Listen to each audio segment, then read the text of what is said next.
السلام علیکم. Hi everyone, welcome to another day, welcome to another video. کیسے ہیں آپ سب جی؟ تو کچھ دن سے میری ویڈیوز نہیں اپلوڈ ہو پا رہی ڈیو ٹو سم ریزن. سو میں آگے کوشش کروں گی کہ میری ڈیلی ویڈیوز اپلوڈ ہوں اور ایک ٹائم فکس کروں گی جس ٹائم پہ میری ویڈیوز اپلوڈ ہوا کریں گی. باقی ہم چلتے ہیں بغیر ٹائم ویسٹ کیے اپنی آج کی ویڈیو کی طرف. آج کا ہمارا ٹاپک ہے مقدر کی تقسیم اس وقت بدل جایا کرتی ہے جب ٹوٹے دل بارگاہ الہی میں سجدہ زیر ہو جایا کرتے ہیں. تو اس کا کیا مطلب ہے؟ چلے آئیں جانتے ہیں. اللہ رب العزت فرماتے ہیں کہ کچھ بھی تم تک نہیں پہنچ سکتا سوائے اس کے جو اللہ نے تمہارے لیے لکھا ہے.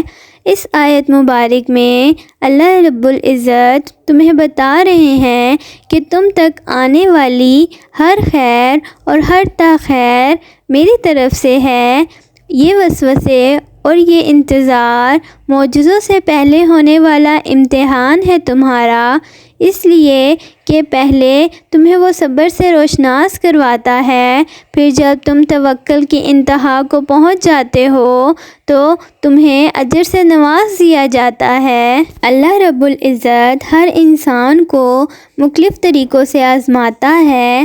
جسے فوراً ملنے کی چاہ ہوتی ہے اسے دیر سے گزارتا ہے تاکہ وہ صبر کرنا سیکھ سکے، اور جسے نہ ملنے کا خوف ہوتا ہے اسے خالی ہاتھ رکھ کر آزمایا جاتا ہے تاکہ وہ توکل کرنا سیکھ سکے.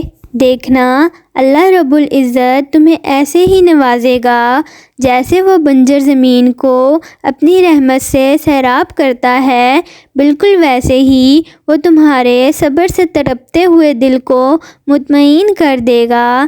جیسے بھوک کے بعد وہ تمہارے لیے رزق کا انتظام کرتا ہے، ویسے ہی وہ تمہارے لیے اس تکلیف کے بعد اپنی مدد اور آسانیاں لائے گا. اللہ رب العزت کی رضا کے لیے درد میں گزرا ہوا ہر لمحہ عبادت ہے، اور درد و غم کی کیفیت میں کی جانے والی عبادتیں اور ریاضتیں میرا رب کبھی ضائع نہیں کرتا. اور سوچیں، اللہ تو چھوٹی سی چونٹی کا بھی حق ضائع نہیں جانے دیتا. پھر تم نے کیسے سوچ لیا کہ تمہارے ٹوٹے دل کے ساتھ کیے گئے صبر کو وہ ضائع کر دے گا؟ تو یہاں ہم اپنی ویڈیو کو کرتے ہیں اینڈ ہوپس آپ لوگوں کو میری ویڈیو پسند آئی ہوگی. باقی انشاءاللہ ہم ملیں گے اپنی نیکسٹ ویڈیو کے ساتھ. اپنا ڈھیر سارا خیال رکھیے گا، دعاؤں میں یاد رکھیے گا. And thank you for watching. اللہ حافظ.